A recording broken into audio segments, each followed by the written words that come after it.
Good evening and welcome to the October 15th, 2019 Select Board meeting. I'm going to call the meeting to order. First thing on our agenda is the Pledge of Allegiance.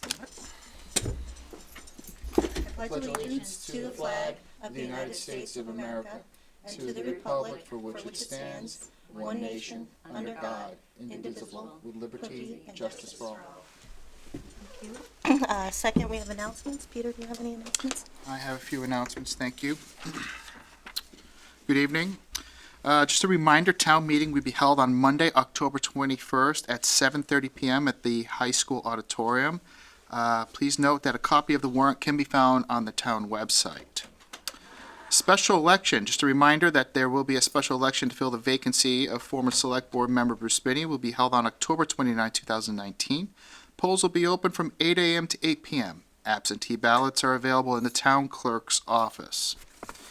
Candidates debate. The League of Women Voters will be sponsoring a candidates debate on Sunday, October 20th at 2 p.m. in Conference Room F at the Grafton Municipal Center. Candidates for the special election for Select Board will answer written question posted by the moderator. The debate will be recorded and rebroadcast on cable TV, Grafton Cable TV. Grafton Recreation will be holding a Halloween on the Common. There will be a friendly trick-or-treat for ages 0 through 6 on and around the Common from 3 to 4:30 p.m., and then for all ages from 6:30 to 8 p.m. The movie Scooby-Doo, Frank and Creepy will be shown on the Common as well. Free glow sticks will be provided while supplies last. We Can Reclaim It will be happening on Saturday, November 2nd from 10 a.m. to 1 p.m. at the Tufts Cummings School campus. Items that can be recycled at this event include liquid latex paint, electronics, packaging, styrofoam, textiles, gently used kitchen utensils, books, CDs, DVDs, new and unwanted craft and other office supplies, as well as expired markers and highlighters. For full details, visit www.wecan-ma.org. The Cummings School of Veterinary Medicine will be holding their 12th annual Blackstone Valley STEM Conference for middle school students on October 19th. The conference is aimed at boosting students' interest and raising awareness for STEM education. The Grafton Library has introduced Wildberry, a free weekly email about Grafton Public Library's newest books, movies, and music. Residents can sign up for it on the Grafton Public Library's website. The Community Harvest Project is holding their annual Harvest Home Festival and 5K race on November 3rd, 2019. The race is at 10:30 a.m. and the festival will begin at 11 a.m., ending at 3 p.m. Thank you. That is all I have for announcements. Okay, thank you, Peter. All right, next on the agenda we have public comment. Is there anyone here that wishes to say something? All right. We will move on. The first item on under schedule is transferring host agreement from Spinney Enterprises to Noble Manor Incorporated, located at 130 and 134 Worcester Street, and amend hours of operation. So, do you want to come on up, Mr. Spinney? Sure. So, we definitely have some. So in our packet, it says we're transferring a host agreement, we're re-signing a host agreement. Is that your understanding? You shouldn't need to re-sign the host agreement. Should be just a transfer from one entity to the other. I incorporated Noble Manor, as I mentioned, at the community outreach meeting on October 1st. Inside the host agreement, there's a cost to transfer between different entities. This, of course, is a different entity by name, but as far as management, ownership, etc., it's identical to the host agreement that was given to Spinney Enterprises. The only thing that we looked at as we reviewed it again was when I went to the planning board, the bylaws state that hours of operations are between 8 and 8. and in the host agreement, it's 10 to 10. And where that matters is it's going to be the most restrictive of the two. So if it's 8 to 8, the host agreement would only allow me to open at 10. And of course, it would restrict me to 8 in the evening. If that was the intent of the host agreement, that's fine.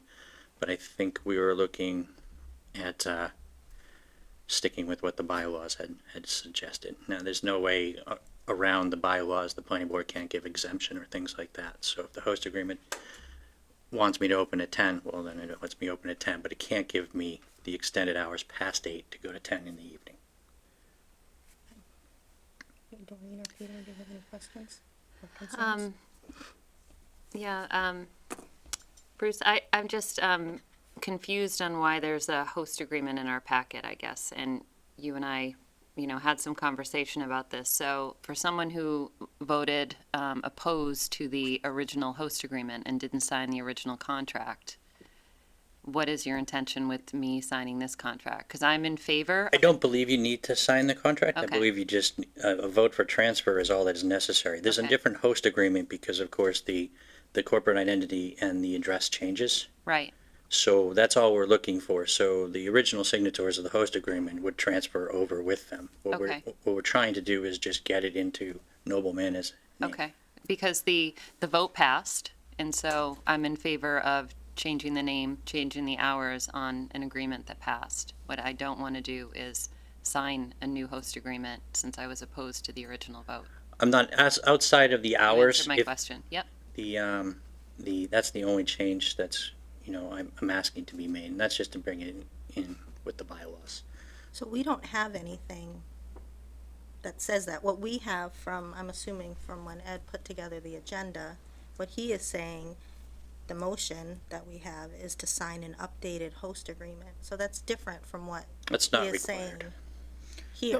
The only change in the host agreement that's in your packet from the previous host agreement that was voted on for what was Spinney Enterprises is now Noble Manor is the name, the address of the company, and the hours of operation. I know, but I'm not comfortable signing a host agreement either, since I was not an original signature on the If I'm host correct with agreement. my conversation with Tim, the transfer is a simple vote to transfer the host agreement. It's not signing a new one.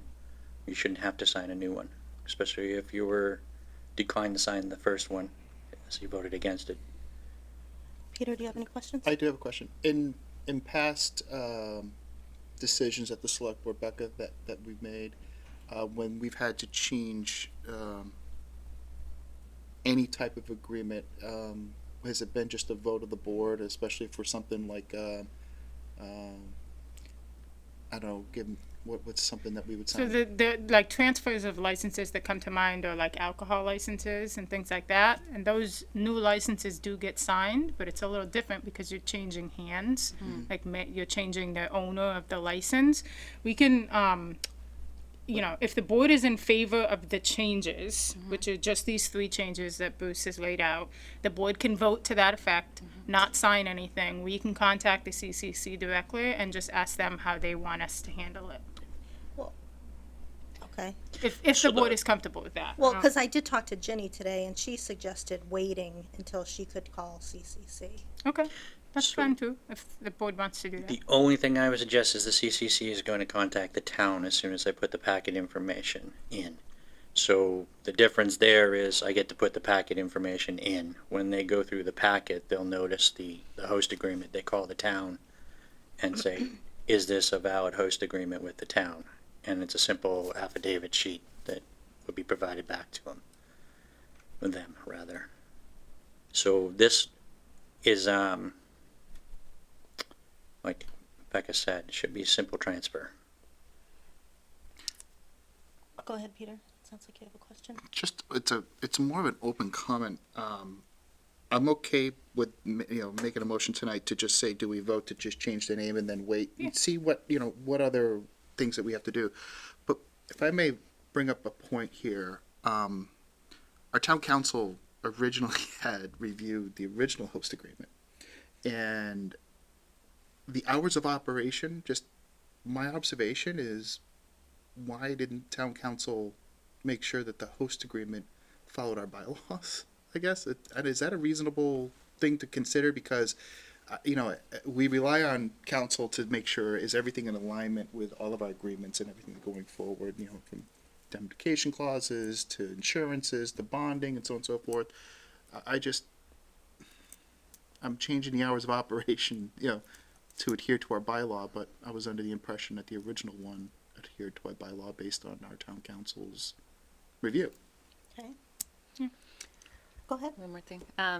So, like Peter, I would be in favor of voting tonight for the changes to be made, because like I said, I would be in favor of changes being made to a host agreement that has already been voted on.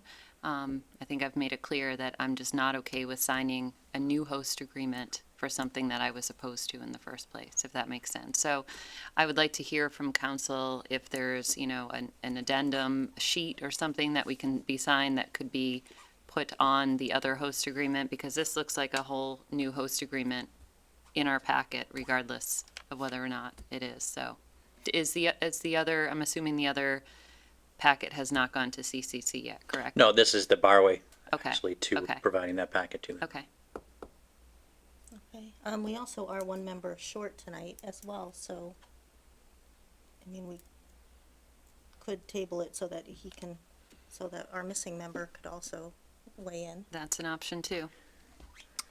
I'll make a motion tonight. I move the board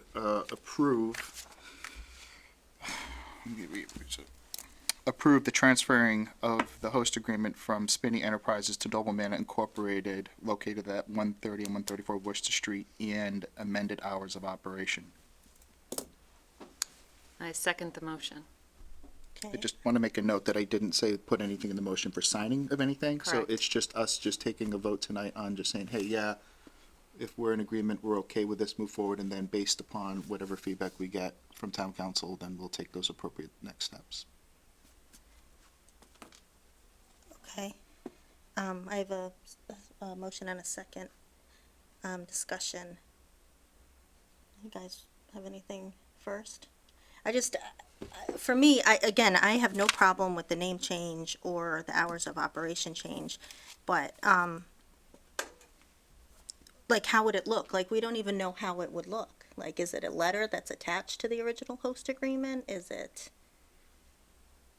like, I'm not sure how it would look. Are we just voting to transfer it and then there's nothing to sign? It's just happens like that?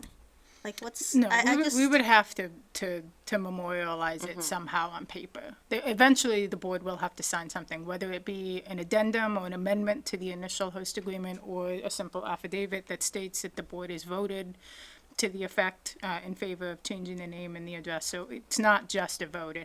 The CCC will likely require something on paper from us. And I've seen it both ways. So, okay. I would just be more comfortable having something to see and that, knowing that our town council looked over it Yep. before I agree to sign anything or agree to do anything. I'm okay with that, because that way we could just sign the same night as we're agreeing to it, because we know what we're agreeing to. Is that what you're saying? That's what I'm saying. I don't wanna agree to something before I see it. Well, my motion was to not sign anything. It was just to say we agreed to the name change. And the memorialization of that record could be produced by our meeting minutes at a later date if the board, votes into the affirmative. That's been sufficient enough for submission for many things, official meeting minutes based on the outcome of a vote. But we have no guidance on, to your point, like, how do we memorialize this? Does something get signed? Does an affidavit get signed by on behalf of the town saying, hey, the board took this vote and we approve the name change, but we don't sign anything? It's whatever our vote is. But to your point, we wouldn't have to, unless they come back and say we have to sign it, then we do it all over again, I guess, so. what I wouldn't do is, you have town meeting next week. You probably have, 3 weeks before your next meeting? Before we could, I don't know, do we have a Are we meeting next meeting? week? Yeah, do we meet No. next week? The Tuesday after? No, Town meeting. you'll meet before town meeting. We have a meeting scheduled before town meeting. so But nobody really attends that meeting. It's not really a meeting. like, we meet before town meeting and people could, but it's kind of an awkward, it's not here. Well, we're it's going into upstate. executive session, but, you know, it is a meeting. But I'm If you not wanted saying we to should just- take up general business. I'm just Right. saying, no, it's a legit meeting. Right, no, I know, but, Right now, our next regular scheduled planned meeting is not until that first full week in November. I think it's the 5th. Okay. We have the 17th, which is our pre-town meeting, and then the 21st is town meeting. The, if there's a vote for an actual transfer and everybody's comfortable, which I'm gathering it is, and if a vote to transfer and have language drafted to state the fact that would allow me to move forward with the packet, and if there's an affidavit required later, I'd be more than happy to come back and, because I'll have to countersign it as well. There's no guidance in the actual document itself, it's just allows for the transfer under the board's discretion. So I do know after my conversation with Tim that there is no new host agreement. It's simply taking an existing one and moving it to a different entity. What I would not like to do is have to wait another 3 weeks to get the packet in. Which, but would you, so if we vote in the affirmative, you can immediately send in the packet, or you have to wait until we sign a letter? I believe I could move forward immediately. So the packet will be submitted, by the time it actually gets there and actually gets reviewed and put into the system, so to speak, they'll provide a letter, which is typically what they'll do, back to the town administrator's office saying, has an outreach meeting been done, has, all the municipal side things been completed? And typically, the town administrator would sign off and say, yes, these things occurred. If it needed to come back to the select board, it certainly could, and it would go to the chair, and they would affirm that it is actually an existing host agreement, and the way it goes. Typically, the town administrator or town manager is going to do it, though. Just like a name change after the fact is typically, can be done by the town administrator as well. So if I already have a provisional license and the name is getting changed or a DPA is getting added, that typically goes to the town administrator, and they do the So why change. can't you put in the one you have now and change the name at a later date through the CCC? Well, there's a lot of other pieces to that packet that are going to be attached to the actual cannabis entity. So the bonds and the wind down bonds, the business plan, everything that's being submitted with the packet is under Noble Manna's umbrella. I mean, I'm fine with the way, as long as everybody's okay with it being transferred. I just wanted to make sure that you know what I was doing. And that's why I asked to be on the agenda to do it this way. I have one more question. Sure. So if we were to vote tonight, the motion that's on the floor for the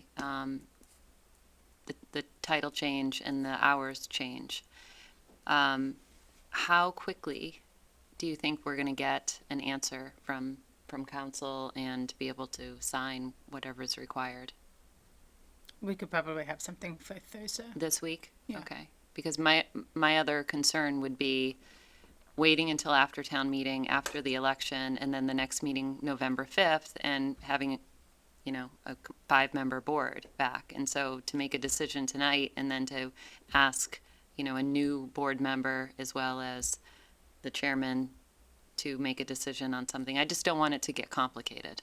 And don't- that sounds like it could. So if we can turn it around this week, that's a different story. But if we can't, if we don't have an answer and we don't have something to sign, we should wait. Does anybody from the audience have any comment? Peter, can you read your motion again? I motion that the board approve the transferring of the host agreement from Spenny Enterprises to Noble Manor Incorporated located at 130 and 134 Worcester Street and amend the hours of operation. Oh. You want to come on up?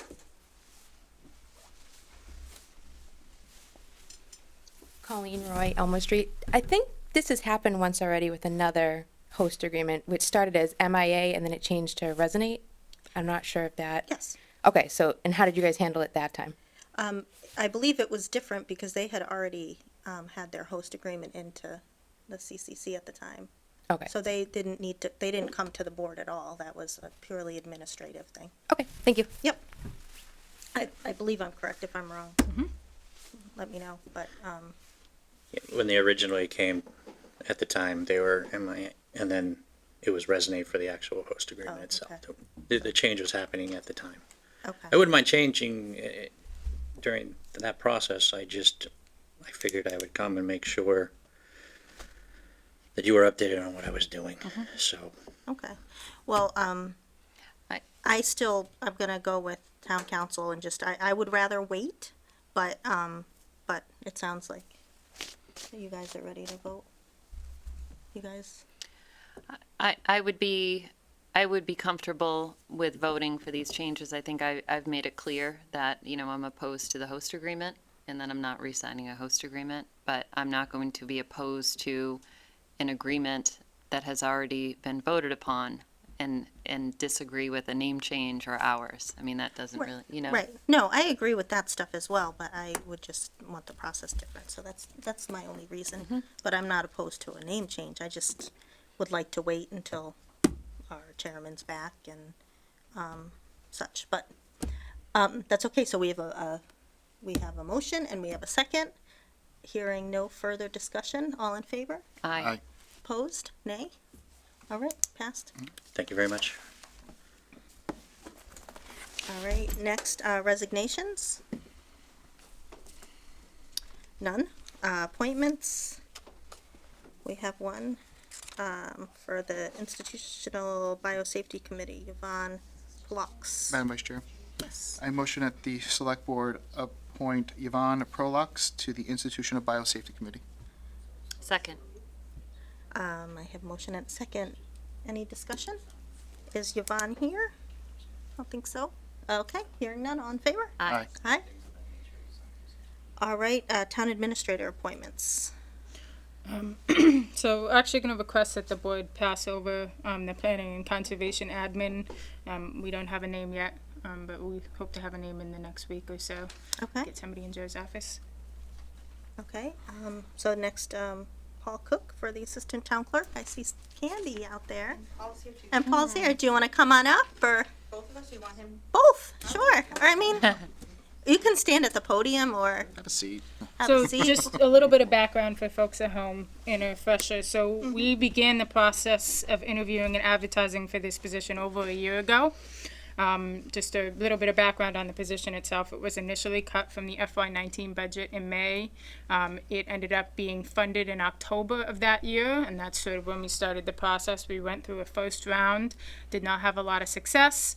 Went through a second round. Obviously, Paul stood out to us. We interviewed him. Tim has talked to him. He has background in museum work, cataloging, archiving, so he likes old smelly books, so he'll fit into the clerk's office well. So if Candy can answer any questions and Paul as well, but we would ask for the board's support in his appointment tonight. Great. Did Candy tell you about the community preservation project in which we are conserving all the old archives? So. No, not specifically, but it's He hasn't pretty taken a interesting. tour of the vault yet. Oh, okay. So the that'll vault be fun discussion, for him. yes. So you can pass that project right on over if he enjoys it. Yeah. That's great. Does anybody, Peter or Doreen, do you have any questions for Candy or Paul? Paul, I just went over your resume. Pretty impressive. You went to University of Norwich, good school. Thank you. And to see that you worked on the Patton Family History Project, which is great. Just to kind of point out some of the things that you've accomplished and what you've been involved with, and very impressive college career. you. Yeah, Looks great. Yeah, it does. Do you have any questions for us? I don't believe so. Okay. Madam Chair, Vice Chair, I motion that we appoint Paul Cook to the Assistant Town Clerk's position. I second the motion. I have a motion and a second. Any discussion? Hearing none, all in favor? Aye. Aye. Welcome aboard. Welcome. Welcome. Thank you. Welcome. Excited to start. Thank you. Yeah. I'm excited for you, Candy. I am too. It'd be wonderful. All right, next on the agenda is Grafton Brick Paver Common Project Graves Engineering Proposal. So Paul is here if you have specific questions, but obviously town meeting in May approved this plan that was presented by the Grafton Historic District Commission to do a renovation project on the common with the redoing the walkways, upgrading the electrical, and adding the lights. So we have engaged Graves Engineering to do the design for this project. They did the design for the previous common project that we did with the traffic reroute, so they already have a lot of information on the project and some existing designs, so it shouldn't be that tough for them to add on to what the Grafton Historic District Commission would like to do. So we are asking for the board's approval in signing this contract for not to exceed $29,000. That includes the design itself, the construction and spec documents, and some construction oversight. Madam Chair? Yes. I move the board vote to authorize the chair to sign the project proposal from Graves Engineering for Grafton Common 2019 Improvement Plan, construction documents and construction administration in the amount of $29,000. Second. I have a motion and a second. Any discussion? Just a couple of notes. I know we've asked Committee for Disability to come back and review this, and just for the public to know that they came back and they approved the use of the pavers that will meet the ADA standards. So I'm really looking forward to seeing this project get underway, and I want to give my gratitude and appreciation to the Committee for Disability for taking that up very quickly and coming to that determination. Their first meeting. That's great. All right. Anybody in the audience has anything to say? I would think not. Paul's happy to just sit there and keep his mouth closed if he can. That's okay. Okay, so I have a motion and a second. Hearing no further discussion, all in favor? Aye. Aye. All right, motion has passed. Thank you. Thanks, Paul. Okay, the next is to vote to sign road salt contracts, Eastern Minerals Incorporated and Morton Salt Incorporated.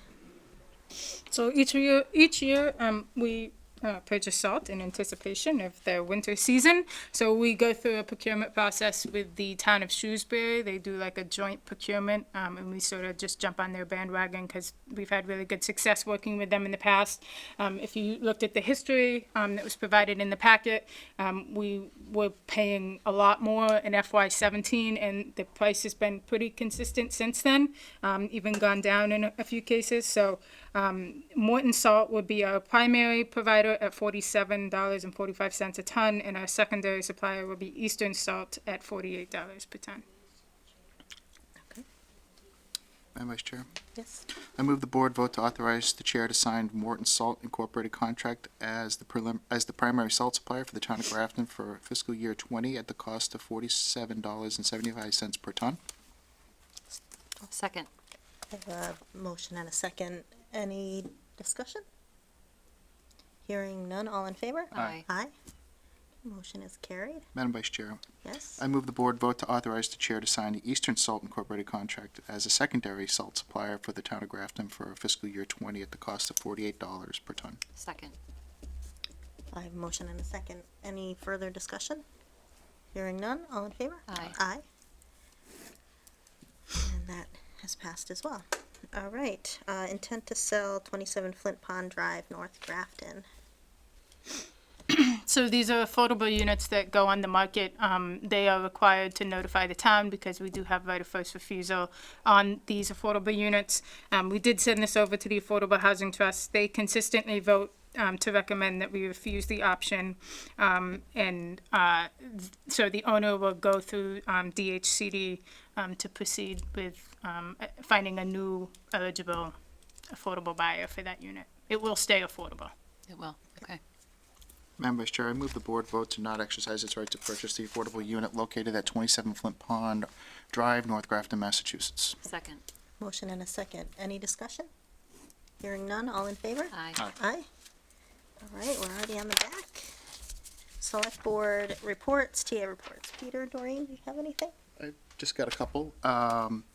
So we were supposed to, fire study committee was supposed to meet the other week, but I think we had a quorum issue with training, so it got canceled. We won't probably meet until again in November, and we're gonna come up with a new date and time for, doing the public outreach meeting as part of the two-part Okay, series that we great. had talked about. We're going to be doing that, I believe, in concert from F. And remember, if you recall, we were going to do some coordination and scheduling around that. Besides that, the other committee that I'm on for the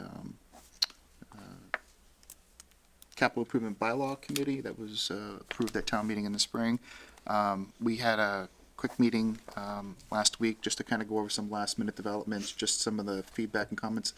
I just want to thank Jen and the Community Preservation Commission for a really good discussion in depth about how they operate. So we were able to answer a lot of their questions and concerns, as well as I believe Finance Committee had their public hearing on the matter the other week as well. That's all I have to report. Thanks. Maureen? I don't have anything right now. The Disabilities Commission and EDC will be meeting in the coming weeks, so I'll have an update soon. All right. Becca?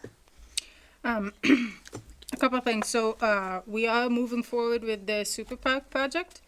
So the RFQ for design services will go out next week. It'll be back in mid-November. We'll go through a selection process with the committee, and then we'll begin, come to the board and then begin designing the park itself to coordinate with the library construction a bit there. So that's good. The request for proposals for appraisals for the Main Street project is also going live in a couple of weeks. I know it seems like 2021 is far away, but it's not. So we'll be getting appraisals for all of those right-of-way takings that we'll have to do in conjunction with that project. You do have to have the appraisals in order to make the offer to the homeowners. So we've started sending out the letters to the homeowners in which we'll ask them to come in and have an initial meeting with Tim to discuss the project and, you know, what it means for their particular project. Then the appraisals will be completed, and then the board and town meeting will ultimately have to take up doing those takings ahead of the project actually beginning. We did receive one proposal for the cell tower at 7 Rio Institute Road. That's the cell tower that's on the town meeting warrant for consideration next week. The proposal that we received was, it had two separate components. One was for either a purchase price of $300,000, that's a lump sum upfront payment for the parcel itself, or $26,000 a year with a 3-year escalator for 30 years. So that 30-year deal is about $1.2 million in revenue. So the board and then town meeting ultimately will have the opportunity to consider those two offers. Department operating budget and capital requests are due November 1st. So once we get those in, we will begin putting together the budget document in preparation for a presentation in the early winter, February. So as we learn more information, we'll be sure to keep the board updated on that. For town meeting, we learned today that there is a 20-year-old who contacted Triple E when he was, I think 5, very young, who is interested in coming to speak at town meeting to talk about Triple E and mosquitoes. And this will be done sort of in conjunction with the request to join the Central Mass Mosquito Control Project. So Ray has said that he will allow that individual to speak to town meeting, just to give people a little bit of insight into, you know, the program that we're requesting to join, and, you know, the prevention and the importance of that. Town meeting is next week, October 21st, begins at 7:30 in the Grafton Auditorium, Grafton High School Auditorium. And just a quick update for the board, you know, we will meet at 7 that night for an executive session update with Ginny. That's all I have. Thanks, Becca. Thanks. Next, we have correspondence. Peter, do you have any correspondence? I do have a few correspondence that came into the group email address. The first one was in regards to Elm Rock Estates and Grafton, Mass. Affordable Housing, sent by Paulina Morales. Hello, Select Board. This is Dear Timothy. Hope this email finds you well. My name is Paulie Morales. I work at SEB Housing, and we have an affordable housing opportunity come up in Grafton. The property is Elm Rock Estates. We are preparing to start marketing soon. I'm reaching out to see if you can help us confirm and if we have space at the town of Grafton for our info session for the lottery night, and if you can help me schedule the dates. We usually host the event in the public space in town that is accessible to everyone interested in applying to this affordable housing opportunity. I've already reached out to the library but haven't heard back. I'm attaching an old version of the ad, so if you have some background and details on what this affordable housing opportunity is. But please note, this is not a finalized version for distribution, as we are still finalizing the details. We just need a room that can fit up to 15 to 20 people, and we only need chairs and a table. We won't be using any audiovisual equipment. See the dates we have in mind in order of preference. Time for both events are from 6 to 8 p.m. Info sessions on November 4th, 5th, 11th, 12th, 6th, and 18th. I think they probably meant to say the 16th. I found that kind of... Yeah, I think, And then the lottery night would be January 6th, 7th, 8th, 13th, 14th, 20th, and the 21st. And there is one more. This was from a person by the name of Oliver Lambert, who sent several URL links, which I won't read the URL links, but they were basically try to do this as concise as possible. Okay. Hi, I thought I'd send a quick follow-up to my first email, which had this list of disaster safety information. Basically sent us links regarding surviving a wildfire, flash flood safety and damage prevention guide, hurricane safety tips, ultimate guide to drought safety, tornado safety, how to proactively prepare for a blizzard. Once again, I hope you consider adding this list, whether in full or in part, to your site to help your readers stay safe and be prepared in the event of a natural disaster. I think they'd fit well in the resource pages that has other information for local residents. Thanks for taking the time to help your residents stay prepared. Best, Oliver Lambert. And then the last one I received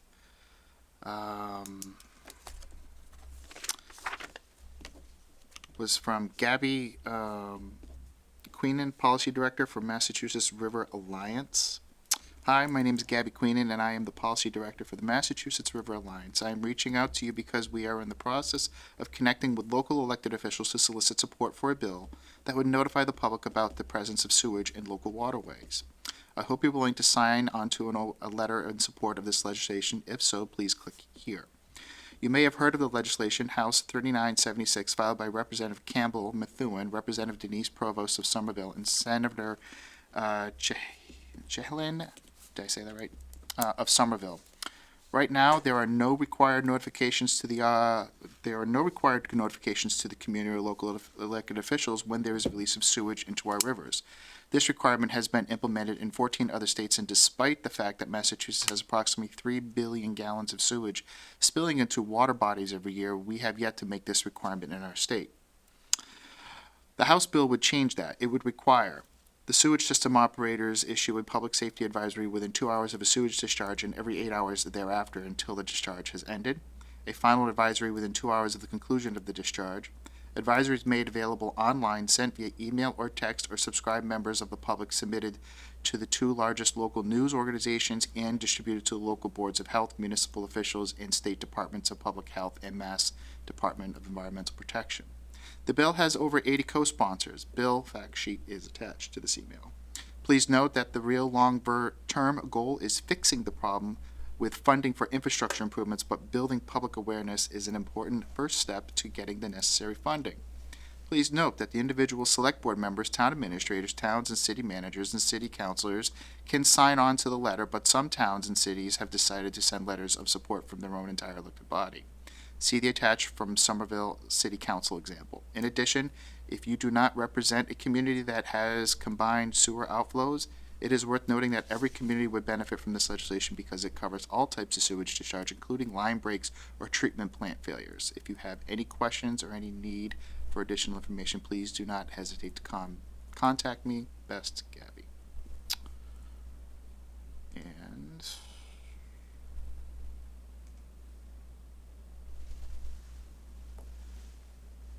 we received one email from us regarding from Terry LaRoche from Cherub's Haven. Basically, it said, hello, one of our requirements to keep our license current from the DEC is to have fire inspection. The fire inspection for the Millbury Street Elementary School has expired in August.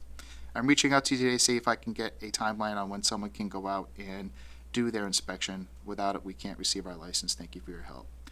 I did reach out to Jay on this one specific matter because I know by law, all of our school buildings have to go through fire inspection before Right. the opening of schools. And I'm understanding that he did take care of that on our behalf. Okay. So Great. that is all I have. All right, thank you. Yep.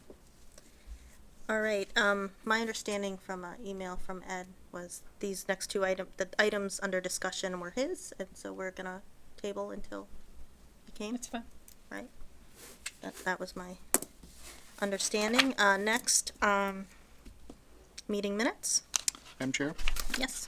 I'd like the select board to approve the meeting minutes for October 1st, 2019 as presented. Second. Okay, I have a motion and a second. Any discussion? Hearing none, all in favor? Aye. Aye. All right, It's then, great getting these, by the way. Tell Joanne thank you for getting them done. and then, no executive session, correct? Motion All to right. adjourn? Second. All right, I have a motion and a second. Here, any discussion? Hearing none? All in favor? Aye. Aye. All right. Thanks. Have a Good night, everyone. everyone.